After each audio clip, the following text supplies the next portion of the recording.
फैसला आ सकता है क्योंकि आपको बता दें मथुरा की जो श्री कृष्ण जन्मभूमि है और शाही ईदगाह के स्थिरता को लेकर जो है चुनौती दी गई थी और इसी विवाद के सिलसिले में आज कोर्ट बड़ा फैसला सुना सकता है। लेकिन ये पूरा मसला क्या है इस रिपोर्ट में देखिए।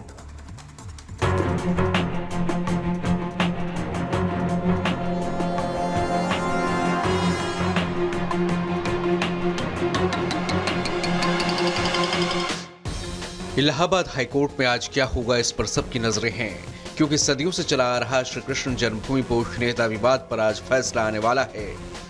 लंबे समय से पूरे मामले पर सुनवाई जारी थी। बीते 31 मई को सुनवाई के बाद इलाहाबाद हाईकोर्ट ने अपना फैसला सुरक्षित रख लिया था।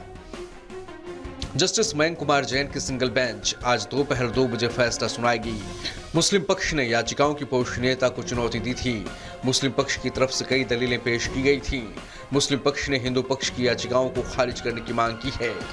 मुस्लिम पक्ष की आपत्तियों के बिंदुओं पर भी इलाहाबाद हाईकोर्ट का फैसला आएगा। फैसला आने के बाद ये तय होगा कि याचिकाओं की सुनवाई आगे जारी रहेगी या नहीं। एक तरफ है भगवान श्री कृष्ण की जन्मभूमि का शानदार मंदिर और दूसरी तरफ है शाही ईदगाह मस्जिद। एक दूसरे से सटी दीवार और महज चंद कदमों की दूरी। यहीं से जन्मभूमि ईदगाह विवाद खड़ा हुआ। काशी के ज्ञानवापी की तरह बरसों से इस परिसर में एक एक जमीन को लेकर एक दूसरे के दावे और आपत्तियों की लड़ाई कोर्ट में लड़ी जा रही है। पूरे विवाद की बात करें तो ये विवाद 13.37 एकड़ जमीन पर मालिकाना हक से जुड़ा है। 12 अक्टूबर 1968 को श्री कृष्ण जन्मस्थान सेवा संस्थान ने शाही मस्जिद ईदगाह ट्रस्ट के साथ समझौता किया था, जिसमें 13.7 एकड़ जमीन पर मंदिर और मस्जिद दोनों बनने की बात हुई थी। आपको बता दें कि श्री कृष्ण जन्मस्थान के पास 10.9 एकड़ जमीन का मालिकाना हक है और 2.5 एकड़ जमीन का मालिकाना हक शाही ईदगाह मस्जिद के पास है। हिंदू पक्ष का कहना है कि शाही ईदगाह मस्जिद को अवैध तरीके से कब्जा करके बनाया गया है और इस जमीन पर उनका दावा है। एक तरफ नियम कायदों की आड़ में दलीलें हैं तो दूसरी ओर आस्था की चादर में लिपटी सच्चाई। अब फैसला कोर्ट को करना है, मगर करोड़ों कृष्ण भक्तों को पूरी उम्मीद है कि अयोध्या में जैसे राम आए, काशी में जैसे शिव आए, वैसे ही मथुरा में कन्हैया आएंगे। Bureau report, Republic Bharat.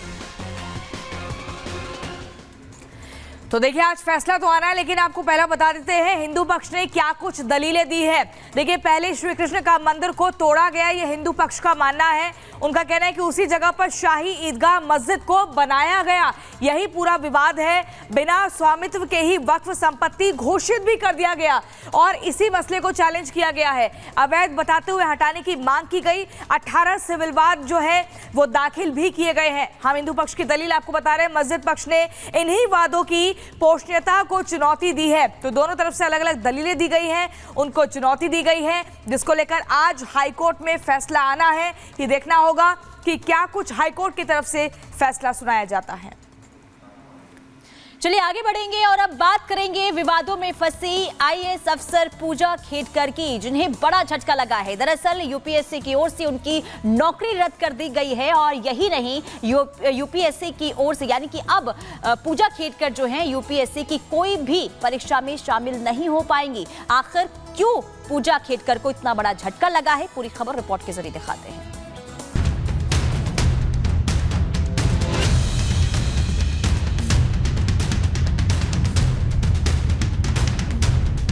अब आईएएस नहीं रही पूजा खेडकर। यूपीएससी से लगा पूजा को बड़ा झटका।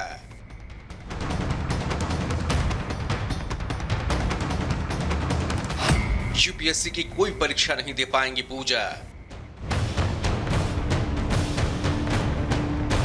यूपीएससी ने किया पूजा का खेल खलास। ट्रेनी आईएएस पूजा खेडकर अब अफसर नहीं रहेंगी। यूपीएससी ने पूजा को नियमों के उल्लंघन करने का दोषी मानते हुए उनका सिलेक्शन रद्द कर दिया है।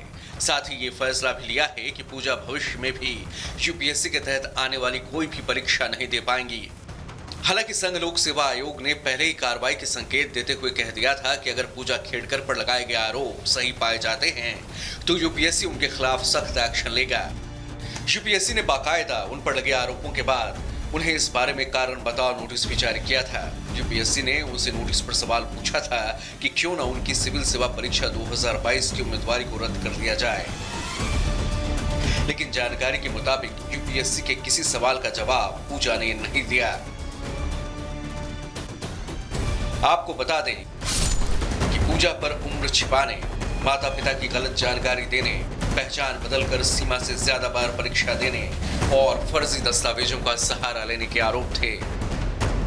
यूपीएससी ने पूजा पर लगाए गए आरोपों का जवाब देने के लिए 2 बार समय दिया, लेकिन पूजा खेडकर ने कोई जवाब नहीं दिया, जिसके बाद यूपीएससी ने पूजा खेडकर को सीएसई 2022 के नियमों के उल्लंघन का दोषी ठहराते हुए अब उनकी उम्मीदवारी रद्द कर दी है।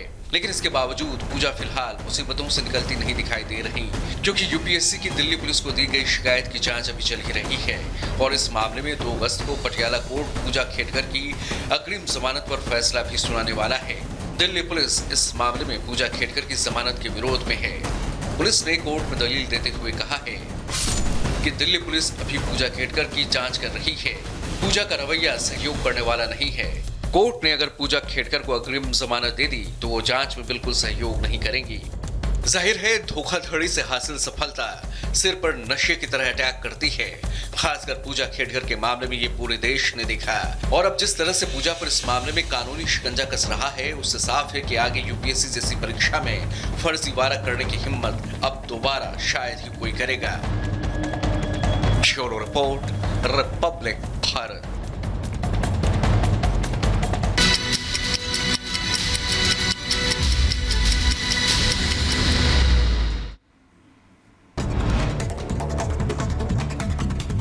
हिमाचल के कुल्लू में फटा बादल फटने की वजह से बढ़ा पानी का जलस्तर, मलाना के निचले क्षेत्र में भारी तबाही की आशंका। उत्तराखंड में पहाड़ से मैदान तक बारिश का कहर, केदारनाथ मार्ग पर बहे 2 पुल, हादसे में 9 लोगों की मौत, 5 के करीब लोग लापता। केदार घाटी में जारी किया गया अलर्ट, पुल के बहने से लोगों का जनजीवन अस्त व्यस्त हो गया, घटनास्थल पर रेस्क्यू ऑपरेशन जारी है। हरिद्वार में बारिश के चलते गिरा मकान, हादसे में 2 लोगों की मौत हुई, 9 लोग घायल हुए। हादसे पर एसएसपी प्रमेंद्र सिंह डोभाल का बयान, कहा फंसे हुए लोगों का रेस्क्यू और घायलों का इलाज जारी है। उत्तराखंड में भारी बारिश के बाद तबाही का मंजर है, बादल फटने से भारी नुकसान हुआ है, 9 लोगों की जान चली गई है, 5 लोग लापता हैं। सीएम धामी घटना का जायजा ले रहे हैं। तेज बारिश के बाद देहरादून में के शांति विहार में पानी भरा, कई सड़कें जलमग्न हुई, राहगीरों को करना पड़ रहा परेशानियों का सामना। टिहरी जिले के घनसाली में बादल फटने से हादसा हुआ, एक ही परिवार के 3 लोग बह गए, 2 की मौत हो गई, 1 की हालत गंभीर है। राजधानी दिल्ली के सब्जी मंडी इलाके में बारिश की वजह से गिरी छत, हादसे में एक